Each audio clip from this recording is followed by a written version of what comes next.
बच्चों के लिए स्कूल उनका दूसरा घर कहलाया जाता है, घर जहां हम सेफ फील करते हैं। पर तब क्या होगा अगर हम वहां भी सेफ ना हो? ऐसा ही कुछ हुआ था 15 साल की निशा के साथ। निशा ने एक डांस कंपटीशन में पार्टिसिपेट किया था और अपनी परफॉर्मेंस की प्रैक्टिस के लिए वह स्कूल खत्म होने के बाद अपने दो दोस्तों रमन और पॉल के साथ रुकी थी। डांस प्रैक्टिस करते वक्त निशा के दोस्त पॉल का बैलेंस बिगड़ गया और वह नीचे गिर गया। उसका पैर ट्विस्ट हो गया था और वह बुरी तरह दर्द से चिल्ला रहा था। स्कूल के सब टीचर्स जा चुके थे और हेल्प के लिए उन बच्चों के पास कोई भी नहीं था। तभी निशा भागकर मेडिकल रूम गई, लेकिन वहां भी तब तक ताला लग चुका था। उसी वक्त निशा को लगा कि जैसे कोई उसके पीछे से ऊपर गया है। वो उड़ी तो उसे एक परछाई ऊपर जाते दिखी।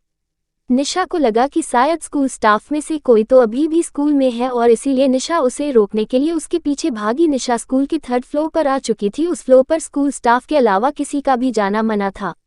निशा पहले तो वहां सीढ़ियों के पास ही खड़ी होकर आवाज लगाने लगी, पर उसे कोई जवाब नहीं मिला, इसलिए वो थोड़ी आगे गई। उसने देखा कि उस फ्लोर पर सिर्फ एक ही रूम था और उस पर भी ताला लगा हुआ था। निशा को कुछ समझ नहीं आ रहा था, तो वह परछाई को अपने मन का वहम मानकर वापस जाने लगी। लेकिन तभी उसे एक अजीब सी आवाज आई। जब निशा ने पलटकर उस कमरे की तरफ देखा तो उस पर जो ताला लगा था वह टूटकर नीचे गिरा हुआ था।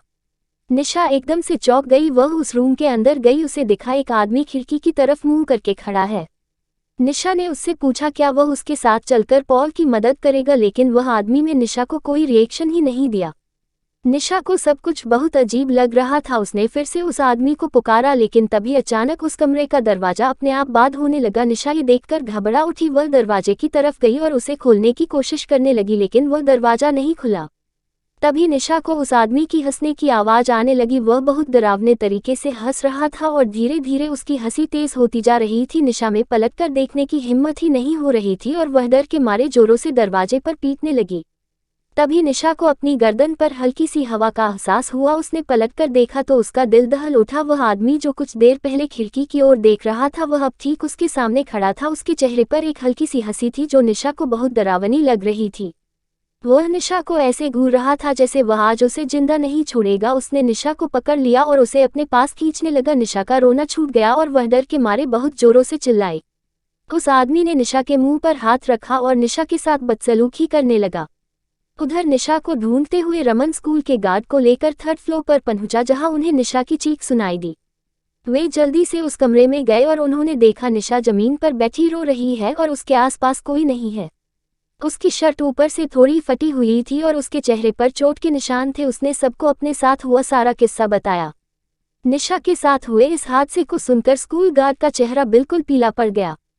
गार्ड ने निशा और उसके दोस्तों को बताया कि कुछ साल पहले स्कूल में एक सफाई कर्मचारी काम करता था। वह थोड़ा पागल सा था और वह लड़कियों को बहुत ही गंदी नजरों से देखकर हंसता रहता था। एक बार उसने एक लड़की के साथ बदसलूकी भी की थी। उस लड़की ने जब उसकी शिकायत की तो स्कूल की प्रिंसिपल ने उसे हमेशा के लिए उसे स्कूल से निकाल दिया।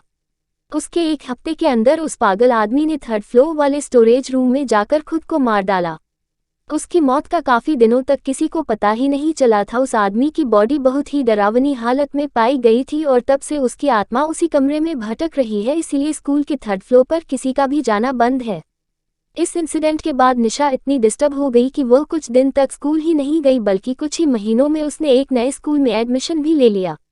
लेकिन वह कभी भी उस आदमी की भयानक हंसी नहीं भूल पाएगी।